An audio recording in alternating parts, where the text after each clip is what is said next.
V tokratni avtomobilnosti vam pokažemo avto, ki je začel elektrifikacijo mobilnosti. Predstavimo vam tudi eno prostorca v športni opravi, poklepetamo z novim mehanikom leta in z vami smo se prepustili robotiziranemu parkiranju. Svetujemo vam tudi zelo uporabno božično darilo, ki pa si ga ne želimo uporabiti. Pozdravljeni v avtomobilnosti in pozdravljeni v zadnji letošnji oddaji, v kateri se bomo, kot se ob koncu leta spodobi, ozrli nekoliko nazaj in naprej. Dobro, da si omenil te poglede, kajti pogledom smo v tej sezoni dali kar veliko pozornosti. Gre za to, da niso to zgolj pogledi, ki nas jih učijo v avtošoli, da moramo gledati vzvratna ogledalca in tako naprej, ampak so tisti pogledi, ki jih iščemo na cesti v prometu. Kam gledamo, koga gledamo in zakaj ne samo nase. To je bila ena izmed naših letošnjih akcij. Druga, prav tako povezana s pogledi, je mogoče še bolj globoka in nas bo spremljala vse prihodnje sezone. Povezana je s pogledom na to, katero gorivo je gorivo prihodnosti. Zdi se, da je velika, pomembna ugotovitev tega časa, v katerem živimo, letošnja ugotovitev, da vse energije, ki obstajajo, jih porabljamo preveč. Da ni rešitev v elektriki, v dizlu, v fosilnih gorivih, v vodiku, ampak predvsem v manjši porabi energije nasploh. No, ko ravno govoriva o porabi, ali ste morda vedeli, da to podkrepimo, da recimo v Angliji povprečen otrok ima doma 240 igrač, pa se igra le z 12 na dan, da povprečna Angležinja kupi 59 kosov oblačila na leto, pa jih 20 nikoli ne obleče. In pa? Kaj pa to, ja? Da kar 25% tistih Američanov, ki imajo garaže, v njih ne more parkirati, zato ker imajo noter toliko krame, s katero ne vejo, kaj naj počnejo. No, ampak to za kdaj drugič. Gremo kot daji.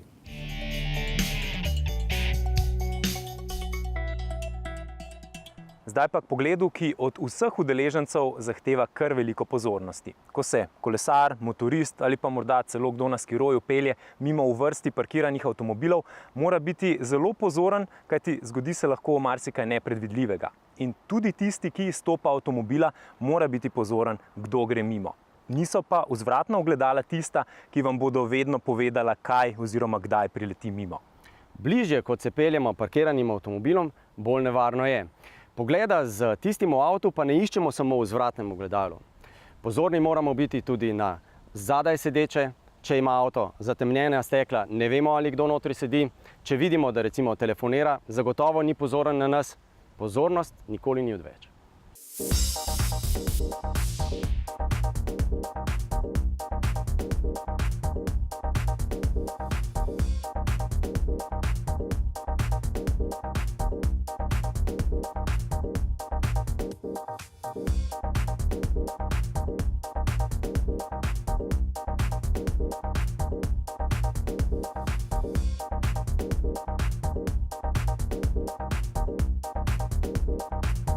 Tisti, ki gleda v tla nekam čez ramo pod pazduho, ima že neke čudne, mogoče čudno samo vedenje ali pa tudi s tem kontaktom ali pa nekontaktom veliko pomeni.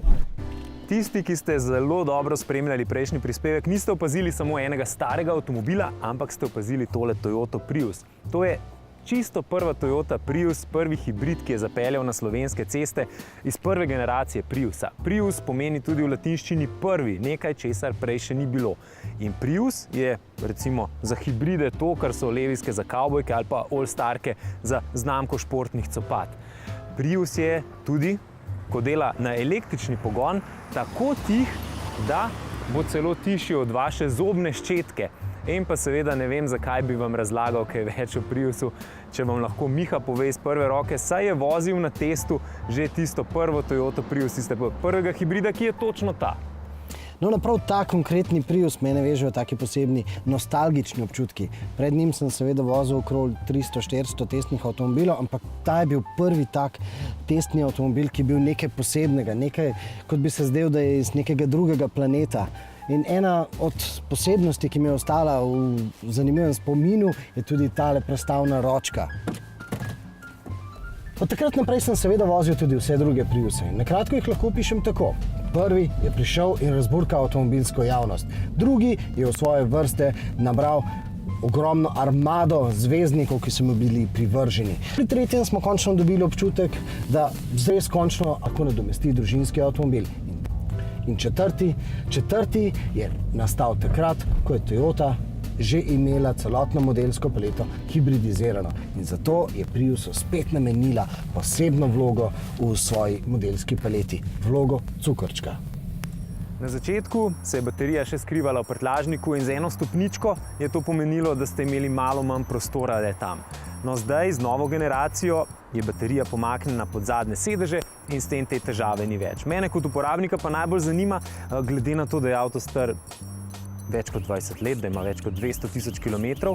Kako je samo baterijo? Je še prva? Je še prva. Lahko rečem, da so sanje vsake baterije, da se naseli v hibridno vozilo, kajti tukaj se nikoli do konca ne sprazni, nikoli ne prenapolni in kadar je v stiski, pomaga bencinski motor. Zato tako dolga življenjska doba. Dostikrat baterija celo preživi vozilo. V Yellowstoneskemu narodnemu parku uporabljajo to za statični hranilnik sončne energije. Ko avto odsluži, baterija služi naprej. Odlično.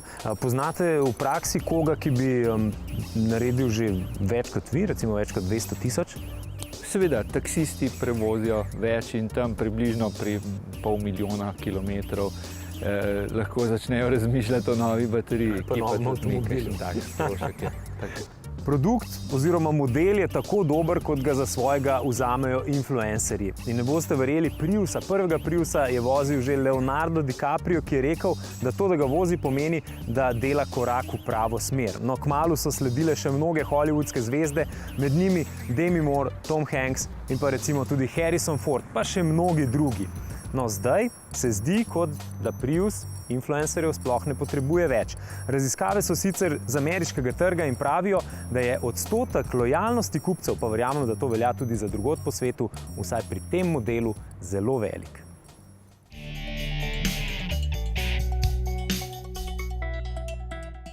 Če ste še v prednovoletni nakupni histeriji, potem imamo za vas en zelo uporaben predlog, za katerega pa upamo, da nikoli ne bo prišel v rabo. Ampak ne moramo pa garantirati, da lahko pogasi vsako iskro, ki se naredi na božičnem kosilu.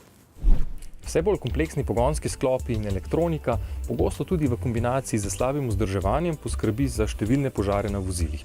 Na tej točki je tudi Evropa poskrbela za dvig varnosti z obveznim samodejnim gasilnim sistemom za turistične avtobuse, ki bodo od julija zahtevani v vseh novih vozilih. Pa si poglejmo enega takšnih. Sistem je sestavljen iz senzorjev, ki se v primeru dviga temperature stopijo, to pa sproži samodejni gasilni sistem, kateri pogasi začetni požar v motornem prostoru. To dviguje tudi varnost za voznika, saj mu za gašenje ni potrebno odpirati lopute, s čimer bi dovajal svež zrak v predel in pospešil požar. Gasilni aparati so zakonsko obvezni samo v gospodarskih vozilih. Nam gasilcem bi se zdelo smiselno, da bi uporabljali gasilne aparate oziroma gasilnike tudi v osebnih vozilih, predvsem zaradi tega, da se lahko prepreči že takojšen nastanek tega začetnega požara, ki se kasneje lahko razvije tudi v večji požar. S takim gasilnikom lahko požar že, kot radi rečemo, zatremo v kali. To pomeni že pri samem dimljenju, ko zaznamo, da se nekaj kadi, poizkušamo požar locirati in kasneje tudi pogasiti. To pa pomeni, da zmanjšamo samo škodo na vozilu na minimalno možno raven. To pomeni mogoče nekaj 100 evrov škode. V primeru, če ne bi imeli takega gasilnika, smo pa lahko prepričani, da avto pogori v celoti in da moramo razmišljati o nakupu novega vozila. Požar gasila na avtocesti.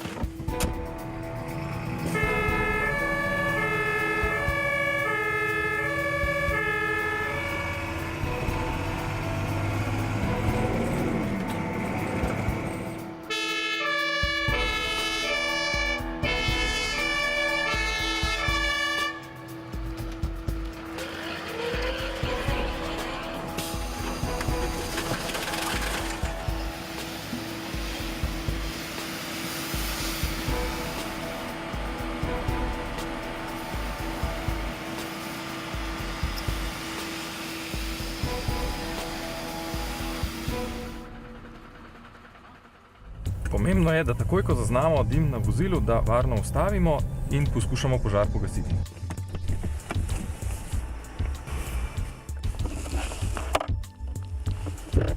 Vsak dim pa še ne pomeni nujno, da gre za požar vozila. Pri dimu bele barve je morda prišlo samo do pregretja motorja. Če pa je dim že črne barve, potem se pod motornim pokrovom zagotovo skrivajo tudi že ognjeni zublji. V takem primeru, da ne bi vdihavali strupenih plinov, poskušamo gasiti samo skozi privzdignen motorni pokrov. In tudi, če smo uspeli uspešno pogasiti požar, vseeno obvestimo gasilce na številko 112, da pridejo in da preverijo s termokamero, da je požar zagotovo pod kontrolo.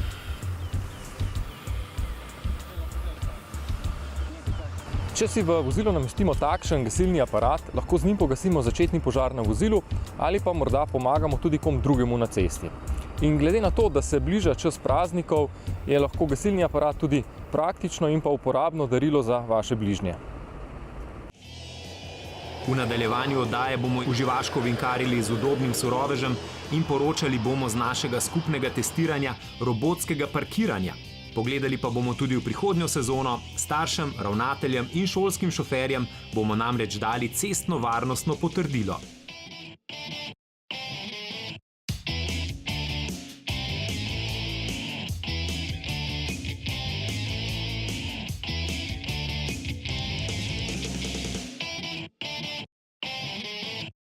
Zdaj pa gremo k predstavitvi avtomobila, ki je svojo pot začel kot enoprostorski avto. In že kmalu v drugi generaciji podobo zelo zloščil na nekaj drugega. Zdaj zgodbo nadaljuje čisto na drugem koncu. Ja, in če bi hitro povedali oziroma posplošili, bi rekli, da je iz dinozavra postal antilopa, ampak varna antilopa. Ko moderne družine izbirajo svoj novi avtomobil, imajo ponavadi 3 zahteve. Varnost, športnost in pa prostornost. In najpomembnejša med njimi pa je varnost. The new B-Class has a complete driver assistance package which comes from S-Class level. Everything what you find in an S-Class is in this B-Class. Seveda to vključuje tudi sisteme, ki pomagajo pri parkiranju. Pri nizkih hitrostih, recimo pred vrtcem Mercedes B, naj ne bi poškodoval nobenega otroka, niti kakega kolesarja, ki bi brezbrižno švignil mimo našega avta. A preselimo se k drugi bistveni zahtevi modernih družin. We ask our customer of the current B-Class, what shall we improve, what shall we do with the new model? And the reaction was they want a more sportier outfit of the car. The footprint of the B-Class is exactly the same as the A-Class. We have also the same dimensions in front and in the rear overhang, and the weight of the car is the same from the A-Class. And based on this, we developed the car which is higher. And for us it was very important to take the fast dimensions and the fast style of the A-Class on this B-Class. And this is a big change to the predecessor. In potem je tu prostorska praktičnost, ki je po pomembnosti šele tretja, čeprav je razred B po svoji osnovni funkciji predstavnik izumirajočega razreda družinskih enoprostorcev. Da je praktičnost za športnostjo, pa nam sporoča, da je B primeren za zmerno zahtevne družine, a vseeno to pomeni, da lahko dobite po dolžini pomično zadnjo klop in delitev v razmerju 40-20-40, kar v praksi bolj ali manj največ šteje. Na Majorki živi okrog 800.000 prebivalcev, ampak letno obišče še 3,2 milijona Nemcev, skoraj 2 milijona Angležev in 1 milijon Špancev iz polotoka, iz celine. No, ampak medtem, ko vsi ti turisti obstanejo z vsemi 4 od sebe na južnem delu Majorke, na neskončnih plažah, pa je za nas, avtomobilske navdušence, bistven obisk severnega dela Majorke. Ta je veliko bolj razgibana, gorata, ima smrtonosne pečine, ampak na tem severnem delu je tudi cesta, ki je bila kot nalašč ustvarjena za nas, voznike, ki imamo radi dinamično vožnjo. Kot da so to cesto ustvarili prav za nas. Asfaltne njeje grob redno ga vzdržujejo in gume se prav dobesedno zažrejo van. Pravzaprav so Španci na tem severnem delu Majorke ustvarili pravo naravno dirkališče. No, voznik mora seveda na tej cesti paziti na počasne turiste, na kakšne kolesarje, tudi sredi ceste se pojavi kakšna koza, ampak kakorkoli, če smo imeli včeraj na tej cesti opravka s športno navdahnjenim enoprostorcem, pa imamo danes na sporedu prava stvar.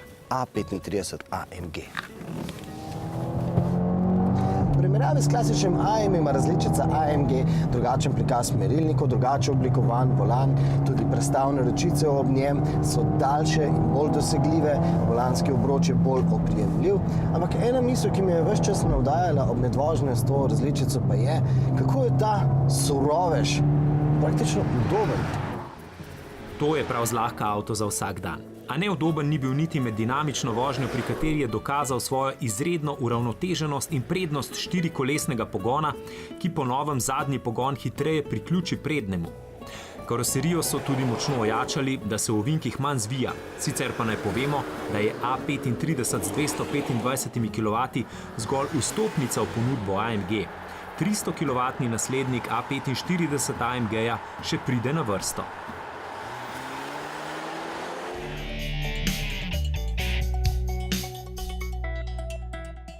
Tokratne novice začnimo s tistimi, ki skrbijo, da naši jekleni konjički pridno vozijo naokoli. Mehanik leta 2018 je torej Anže Soklič. V finalu 9 avtomehanikov se je pokazal kot najbolj vsestranski specialist. Današnji mehaniki namreč morajo imeti resnično široko znanje. Čeprav smo tudi tukaj na tekmovanju videli, da mehaniki imajo še vedno črne prste, to postaja vse manj umazan poklic. Tudi na šolah opažajo vse večje zanimanje za program mehatronika. To pomeni, da danes mehanik mora biti tudi računalničar, informatik, strojnik, mora obsegati vsa znanja, da lahko sploh opravlja svoj poklic. Zato tisti mehanik, ki ne bo vlagal časa in tudi denarja v svoje znanje, pač ne bo mogel preživeti na tem trgu. Tekmovanje Mehanik leta je sicer deležno izrednega zanimanja med slovenskimi avtoservisi, kajti glede na potrebe je v Sloveniji vsaj 500 mehanikov premalo. To sicer ne pomeni, da se novi avtomobili bolj pogosto kvarijo, je pa vsekakor res, da so popravila vse bolj zahtevna in tudi draga. Novejšimi avti veliko bolj šparajo na materialih in so okvare hitrejše, večji sklopi so komponent, recimo razni EGR, ventili, alternatorji za start-stop, vse je dražje. Je zelo zahtevna zadeva rata na to. Imam tudi veliko prijateljev, ki delajo na uradnih servisih, pa se tudi z zelo velikimi težavami srečujejo. Bilo je tudi že kdaj, da niso mogli rešiti na uradnem servisu težave. Je pa še vedno tako, da so ponavadi najboljši tisti, ki svojega šihta ne jemljajo zgolj kot nekaj, kar zagotavlja preživetje, ampak tudi kot hobi. Meni je zelo pomagalo, ker sem si sam naredil dirkalni avto iz nule in tam noter je bilo potrebno veliko znanja dati. Letos sem bil že državni podprvak v diviziji 2 za gorsko hitrostne dirke, tako da mislim, da mi je to kar lahko ponosno. Premiera tedna je Škoda Scala. Že nekaj tednov so nas dražili s skicami in detajli, zato zdaj, ko so jo končno pokazali v celoti, ne moremo komentirati nič drugega kot to, da so bile PR-ovske besede močno napihnjene. Scala je namreč vsaj na pogled in številke povsem klasična Škoda, kot Rapid, a večji in seveda pričakovano modernejši. Odmevajo tudi sestanek Trumpa z Daimlerjevim Zečejem, Volkswagenovim Dizem in BMW-jevim finančnikom Petrom. Vse skupaj ima sicer prizvok Trumpovega šopirjenja, a ta gesta vendarle daje slutiti nov veter v odnosih med Nemčijo in čezatlantsko celino. S Trumpovim povabilom naj Nemci čez lužo proizvedejo več, verjetno aktualni posli nimajo veliko veze. Je pa dejstvo, da je ravno v teh dneh BMW Američanom obljubil novih 1000 delovnih mest, Volkswagen pa vse bolj na glas govori o krepitvi sodelovanja s Fordom, ne samo v Evropi, ampak tudi z Detroitom in drugimi Fordovimi tovarnami v Ameriki. In ko smo v oddaji ravno govorili o gašenju požarov, naj vam predstavimo Rosenbauerjev koncept gasilskega tovornjaka prihodnosti. Podatkov je malo, vemo le, da bo pogonski sklop elektrificiran. Seveda. Poleg mnogih dobrih 5-zvezdničnih novic, ki jih je te dni v svet poslal Euro NCAP, pa je bila tudi ena slaba, zelo slaba. Fiat Panda je po zadnjih kriterijih varna za 0 zvezdic. Nič. Dogodek jasno kaže, kako močno se zaostrujejo kriteriji varnosti v zadnjih letih. Pred leti je bila namreč Panda varna za 4 zvezdice. Seveda pa ni naključje, da je prav zdaj ZF pokazal nov koncept zračnih blazin za avto. Ja, blazine, ki se napihnjajo na zunanji strani, delovale naj bi kot dodatna zmečkljiva cona. Po ZF-ovih podatkih naj bi moč trka zmanjšala kar za 40%.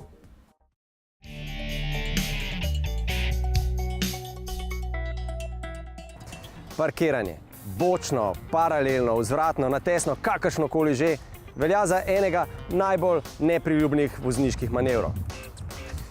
Tudi ko smo se spravili skupaj nad vozniške fobije, se vas je zelo veliko oglasilo in reklo, da imate prav s parkiranjem največ težav. Kaj pa, če bi avto parkiral avtonomno, samodejno, robotizirano? Nekateri izmed vas, ki ste nam pisali, ste rekli, da parkiranja tako zelo ne marate, da včasih parkirate kar zunaj velikih trgovskih centrov ali urbanih mest in se v center mesta zapeljate z avtobusom. Sistemi za pomoč pri parkiranju niso nova avtomobilska iznajdba.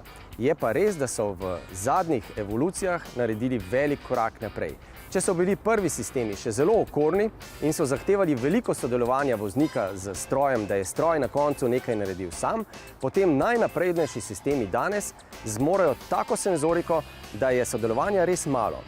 Kar smo preizkusili z vami, je, da človek z nekaj pritiski spravi stroj v delovanje, da naredi zapleten manever popolnoma sam. Mogoče se nam včasih zdi parkirni prostor, ne vem, prekratek, preozek, sistem ga pa zazna, ne, in potem, če avto samodejno parkira, mi to ne bi povzročalo nekega stresa, ne. Zdaj pa, da nekam v neko luknjo, po domač povem, stiskaš avto noter, pa nisi zihar, pa zadaneš, kaj ni glih najboljše. Tehnika več kot očitno deluje. Tehnika samega parkiranja se ni nova, je že nekaj let na sceni, ampak je izpopolnjena, bi rekel, izpiljena. Ford očitno zelo zaupa temu njihovemu sistemu, ker so naštimali in spredaj in vzadaj njihov avto. Jaz sem bil malo skeptičen na začetku. A naj povemo, da tokratni testatorji niso bili vozniki, ki bi tak sistem nujno potrebovali. Ne bom rekel, da mi od 100-krat rata, ne, ampak mi rata pa 99-krat. Ne. Vse pa zgodi včasih, da tudi jaz popravljam. Ne. Nimam toliko težav mogoče kot kdo drug, no. Sem se v tolikih letih kar precej navadila. Bo tudi bočno in klasičen rikverc, kar obvladam. No. Je pa potem v današnjemu poizkusu vidim, da je veliko lažje, če bi avto sam to zmogel. Peleš 30 km/h in tudi če ne pritisneš senzor ves čas, spremlja okolico in če je zaznal nekje, da je luknja, bi parkiral noter. Zdaj pa pritisnem P, s tem mu daš prvi ukaz. Rad bi parkiral, evo. In zdaj se odločiš, za kakšen parkiranje boš imel, ne. Zdaj ga imaš zvratno noter, se pravi zbereš tega, ne. Tako. In zdaj moraš samo še to dati povedati, a boš levo ali desno, se pravi, zdaj bi levo parkiral, daš pa žmigovec. Evo, tako. In zdaj samo spustiš gas, pa peleš naprej, da ga on detektira. Zdaj enega je že, ampak tega bo preskočila. Greva naprej, še naprej, zaznal ga je stop. Zdaj daš pa v N. Zdaj pa spustiš zavoro in pritisneš tega in ga držiš. In spustiš zavoro in nič več, ne gasa, ne bremze, nič. Zdaj pa sam pustiš. In čakaš, pišeš SMS-e, greš na Instagram in druge stvari. Volan je treba čist primir pustiti. To je sicer kar težko, ker si navajen nekako volansko zdržati. Ko je bilo malo stresno, no, ker ves čas misliš, a se bo avto ustavil, a se ne bo, a bo zavil ali ne bo zavil. Sem gledal samo kamero, špeglov sploh pozabiš, odmisliš na ostalo. Sem gledal kamero, ja, če bomo prav čas ustavili, ne. Mravljinci so me blatavali po nogah, ker bi pričakoval, da bi zavoro pritisnil, ampak sem mu čist zaupal, on je za to in on to ve, kako mora narediti. In to je opravil z odliko, brez napake. Zaupam tehniki, a ne, načeloma zelo veliko. Razen pri kakšnih teh akcijah, kakor smo probali, da gre nekdo, kakšen človek zadaj stop, prav načrtno, to mu še ne bi prepustil avtu, da sam ustavi. Tokrat smo z vami, dragi gledalci in gledalke, testirali, kako se nova tehnologija, v tem primeru samodejno parkiranje, obnese v praksi. In zelo ste bili zadovoljni in dobre odzive smo dobili, tudi recimo takrat, ko, če se spomnite, smo testirali stopalko za plin, ki ne samo da pospešuje, ampak na nek način tudi zavira. Seveda govorimo o kombinaciji z električnim avtomobilom. In to so aktivacije, dogodki testiranja, ki jih bomo seveda pripravljali tudi v prihajajoči sezoni. Nadaljevali bomo tudi z našimi preventivnimi akcijami. Zelo smo ponosni na našo zelo uspešno akcijo Osnovna šola varne vožnje. Zdaj gremo v drugi krog. Nadaljujemo. Začeli smo spomnili se boste, s tem, da smo poklonili otroške sedeže in s tem spomnili vse, da je tako malo treba, da se otroci v kombiju peljejo bolj varno. Že takrat smo povedali, da nas zanima celoten spisek možnosti, ki jih je še moč narediti za bolj varno vožnjo otrok v šoli. Imamo kombije, njihovo kakovost bomo v prihodnosti zagotovo na nek način preverjali. Imamo ceste, kako varne so, po katerih se šolski kombiji vsak dan vozijo, in imamo voznika. Kot vemo, največ nesreč nastane prav zaradi človeškega faktorja. Kako lahko preverimo, ali naš voznik šolskega kombija vozi varno? In mi morda imamo rešitev na to vprašanje. Aplikacija Drive, ki na nek način ocenjuje naš vozniški slog, mi pa jo recimo pri avtomobilnosti uporabljamo tudi zato, da izločimo človeški faktor pri naših testih. Se pravi, kdorkoli se bo s katerimkoli avtomobilom odpravil po naši testni trasi, bo moral doseči neko oceno vožnje, kar pomeni, da ne bo prehitro pospeševal oziroma zaviral, in s tem bomo dobili tudi merodajne podatke o sami porabi avtomobila. No, še ena opcija, za katero bomo zdaj Drive uporabljali, pa je, da bomo na nek način ocenjevali, morda tudi stimulirali voznike šolskih kombijev. No, eden ga je že preizkusil, pa poglejmo, kaj je povedal. Od začetka, recimo, ko nisem niti poznal, kako to gre, ne, je bilo tam nekaj 96, ne, ampak potem tako je bilo 100. Pač vidim, da vozim tako, kot je potrebno, ne, se potrdim samega sebe, ne. Ne tisto, recimo, ko voziš, pa si praviš, sem super voznik, dober voznik sem, ne. Ampak šele aplikacija ti res pokaže, da si res dober voznik. Mislim, da ta stvar bi bila zelo dobrodošla, ne, ker marsikateremu staršu ali učitelju ali ravnatelju bi s tem pokazal, da se res voznik po domače povedano tako, kot se šika. Marsikdo se kdaj oglasi, ne, kako vozimo šoferji. Imaš nekaj v rokah, da potrdiš nekomu, ne. No, in takoj v prihodnjem letu bomo najprej k sodelovanju povabili seveda voznike kombijev. Zanje je verjetno najbolj pomembno tako, da sami in vsi ostali vedo, kako v resnici varno vozijo. Ena takšna samopotrditev, ki pa verjetno zelo dobro vpliva tudi na šolo, in zato vabimo vse šole oziroma ravnatelje, da se priključijo akciji, in seveda kako lepo je, ko na koncu na spletno stran napišeš, da imajo vsi vozniki oceno več kot 90%. In seveda, kaj pa starši? Na ta način bo ena skrb manj. Lahko bomo pogledali in dejansko vedeli, kako varno se vozi naš otrok v šolo. No, do takrat bo treba še malo počakati. Mi se do konca leta seveda poslavljamo z avtomobilnostjo, zato vam želiva oziroma z ekipo želimo srečno in veselo novo leto in pa lepe praznike. Ne pa pozabiti, da vedno z novimi novicami bomo na MMC-ju, ki bo kmalu prenovljen in vas zato čaka še boljša uporabniška izkušnja, in pa seveda na Facebooku in Instagramu. Do takrat pa srečno!